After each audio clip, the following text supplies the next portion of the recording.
ځینې قرآني دعاګانې دي کله چې انسان د دې دعاګانو هغه ژبني ترکیب ته وګوري داسې حس کېږي چې دا دعاګانې فوري قبلېږي. په قرآن کریم کې مې درته ځینې دعاګانې راټولې کړي دي چې کله چې دعا شوې ده ورپسې د الله تعالی ځواب فوري راغلی. په دې معنی چې دغه دعاګانې چې کله انسان وکړي په اخلاص او په پاک نیت وکړي سملاسي قبلېږي.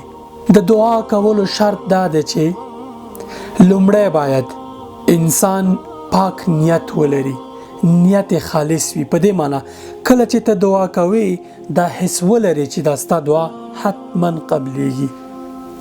الله تعالی هر دعا قبلوي خو په دې شرط چې ستا پکې ګټه وي. که ستا پکې ګټه نه وي الله تعالی یې ځنډوي تر هغه مهال چې تا ته مناسب وخت راشي او دا دعا دې حتما قبلېږي. ته چې کله دا لاس جګوي الله پاک ته او یو څه ترې غواړې هغه ډېر مهربان ذات دی، حتما ستا دعا قبلوي. خو شرط دا دی چې ځینې دعاګانې ستا په خیر نه وي، ته پې نه پوهېږي، خو په غیب الله پاکي واضح پوهېږي او هغه تا ته هغه څه درکوي چې ستا په خیر وي. کېدای شي ځینې دعاګانې ستا قبول نشي او ته په دې خفه یې چې دعا دې قبول نشوه، د دغې دعا په بدل کې الله تعالی تر هغې غوره یو څه درکړي. الله تعالی دې قول ته دقت وکړئ چې وایي وَإِذَا سَأَلَكَ عِبَادِي عَنِّي فَإِنِّي قَرِيبٌ أُجِيبُ دَعْوَةَ الدَّاعِ إِذَا دَعَانِ. اجیب کلمه په دې معنی نه ده چې حتما هغه څه چې ته غواړې درې کړي. که ته یو ګاډی غواړې، که ته یو کور غواړې، کېدای شي تا ته یو داسې بلا متوجه وي چې تر دې دفعه کېده تا ته مهم وي. الله تعالی ستا د دعا په بدل کې چې ته هغې ته رجوع کوي او هغه په تا باندې رحم کوي، د دې پر ځای چې کور درکړي دفعه تنې درته ځنډوي، تا ته مناسب نه وي، هغه بلا درنه دفعه کوي.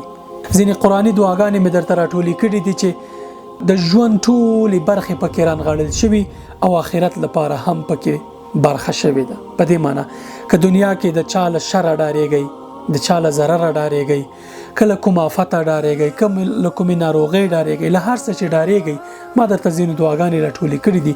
په دغه ټولو برخو کې به سلسله وار دغه دعاګانې تاسو ته درښیم او جواب هم درښیم چې کله دعا شوې ده فوري جواب راغلی دی.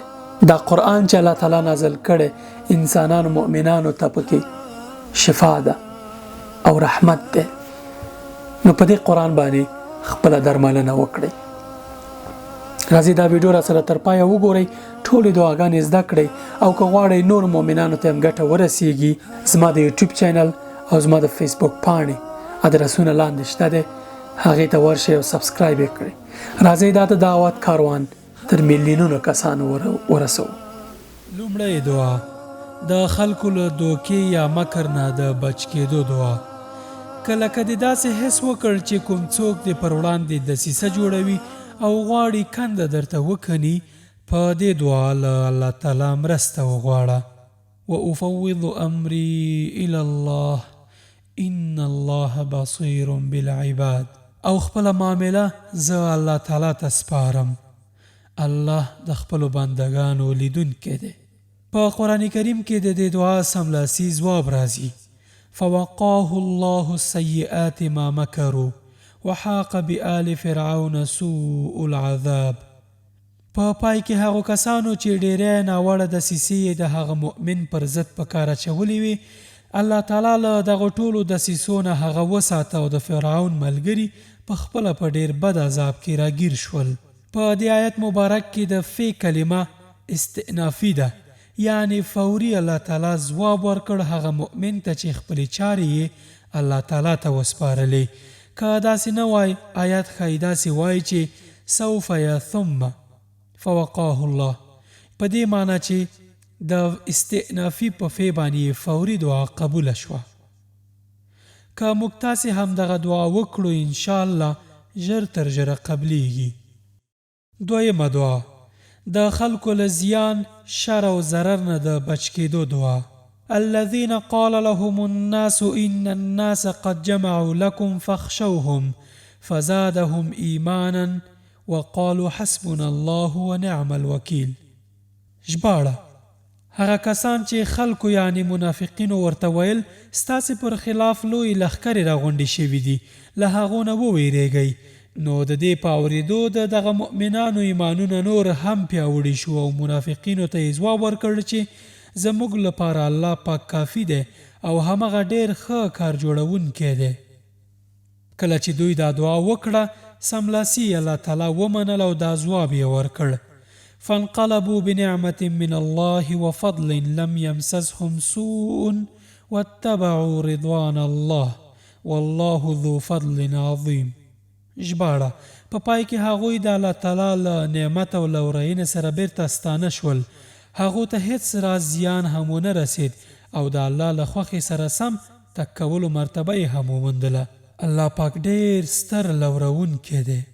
تاسې هم چې کله له داسې حالت سره مخ کیږئ چې څوک درته ضرر رسوي زیاتیا در سره کوي ډاروي مو یا تاسې له کوم څه ډارېږئ همدا دعا په ژبه جاري ساتئ چې حسبنا الله ونعم الوکیل یا حسبنا الله سیؤتینا الله من فضله. ان شاء الله زر تر زره الهي مرسته درته رارسیږي. په دغو آیتونو پسې وروسته په قرآن کریم کې الله تعالی د ویرې اصلي سرچینه موږ ته ښیي انما ذلکم الشیطان یخوف اولیاءه فلا تخافوهم وخافون ان کنتم مؤمنین. ژباړه اوس تاسې ته څرګنده شوه چې هغه په اصل کې شیطان و چې خپل دوستان یې بې ځایه ویرول له دې عمله په راتلونکي کې تاسې له کافرانو څخه مه ویرېږئ له ما نه وویرېږئ که تاسې په رښتینې توګه د ایمان خاوندان یئ. که واقعا ایمان مو راوړی له شیطان او شیطان صفته انسانانو مه ډارېږئ بلکې الله تعالی ته پناه یوسئ چې له هر شي نه مو وساتي. درېیمه دعا د غم اندېښنو ذهني فشارونو له منځه وړونکې دعا. غم هر هغه حالت یا قضیې ته ویل کېږي چې انسان یې له چاپېرولو یا حلولو عاجز وي او الله تعالی یې درنه لرې کوي. دا د نوح علیه السلام دعا ده چې کله د ماهي په خېټه کې راګیر شو بله چاره یې نه وه او یوازې له الله تعالی مرسته وغوښته او ویې ویل چې لا اله الا انت سبحانک انی کنت من الظالمین. ژباړه نشته بل خدای مګر ته پاک د ستا ذات بېشکه ما لنډون کړی و یا ما تېروتنه کړې وه. همدا چې یونس علیه السلام دا دعا وکړه الله تعالی سملاسي ومنله او ځواب یې ورکړ فاستجبنا له ونجیناه من الغم وكذلك ننجي المؤمنین.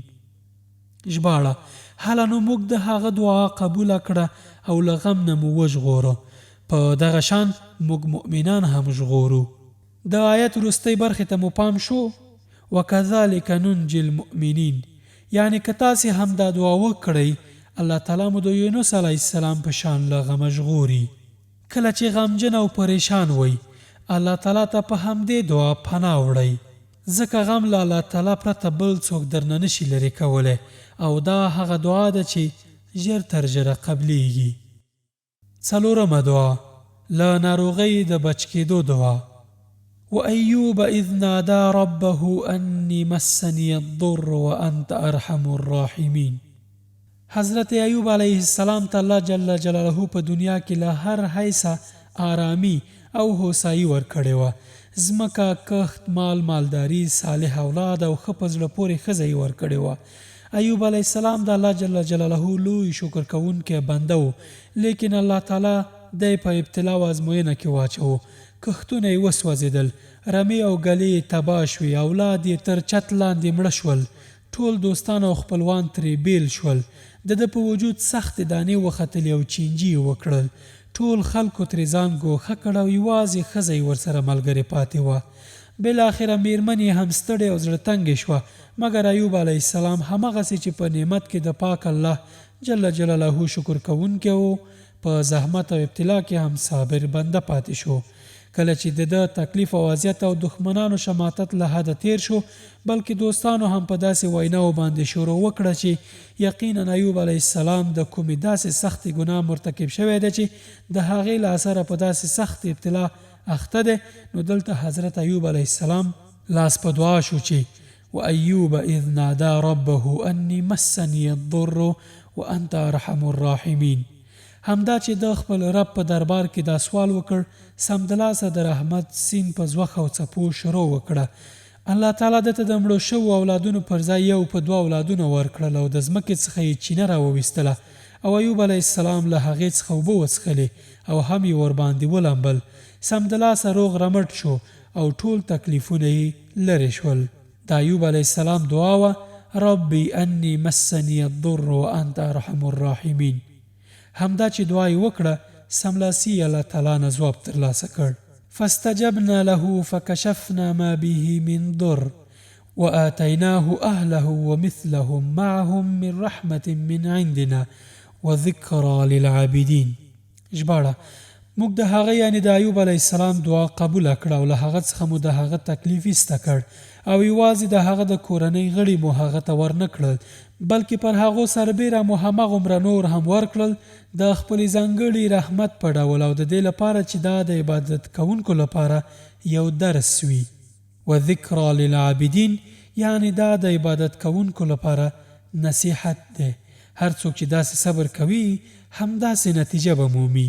یعنی کله چې په دنیا کې په یو انسان باندې مصیبت راشي او د ایوب علیه السلام په شان صبر وکړي، یقیني ده چې د الله تعالی مرسته به ورته رارسیږي او دی به له هر شر او ضرر نه بچ کیږي.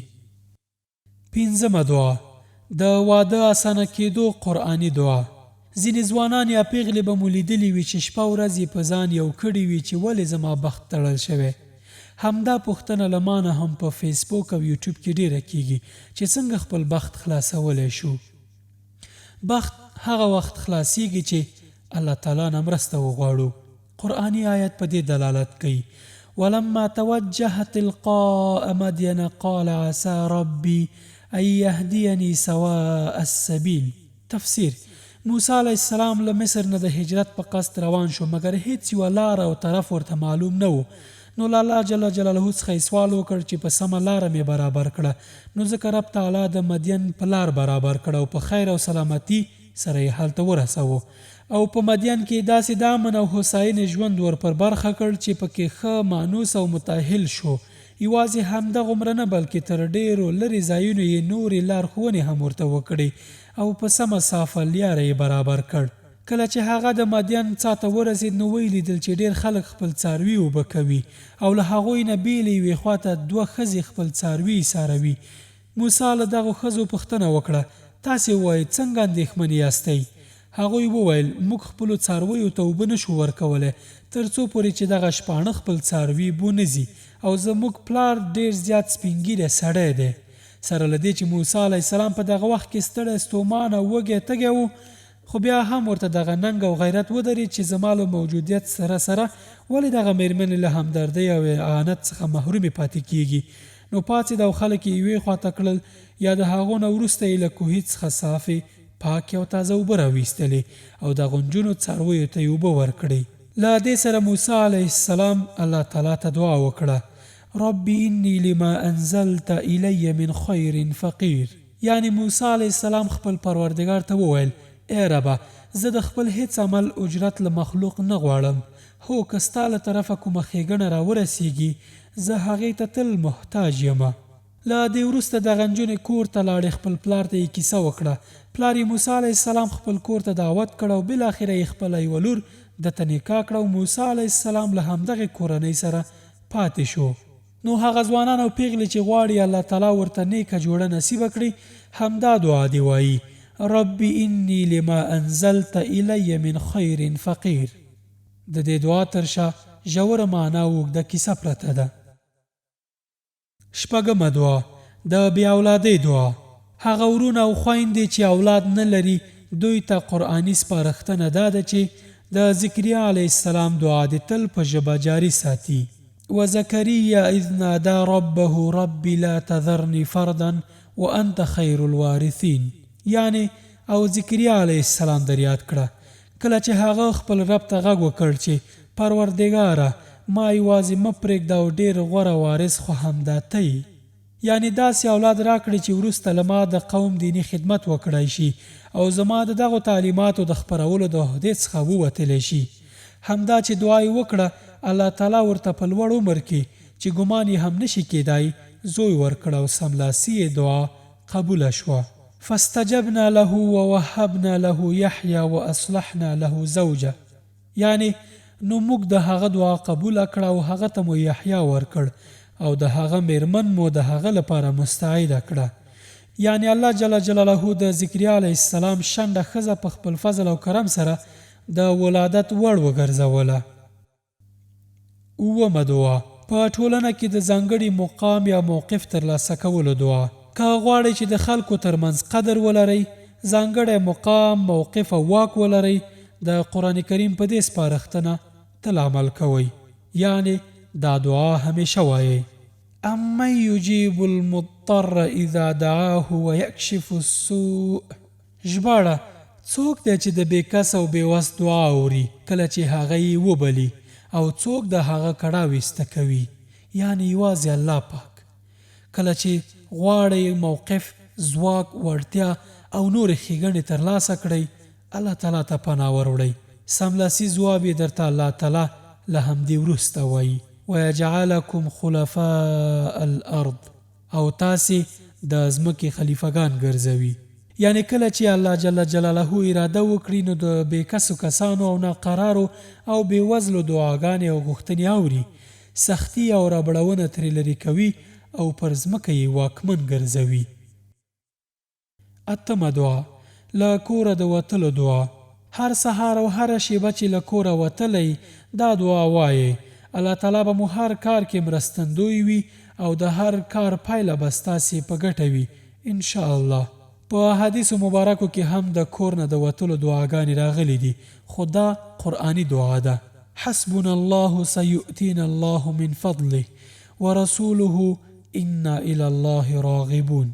الله سبحانه و تعالی زموږ لپاره کافی دی. هغه به په خپل فضل سره موږ ته ډیر څه راکړي او د هغه پیغمبر صلی الله علیه وسلم به هم پر موږ پیرزوینه وکړي. موږ د الله په لوري سترګې نیولې دي.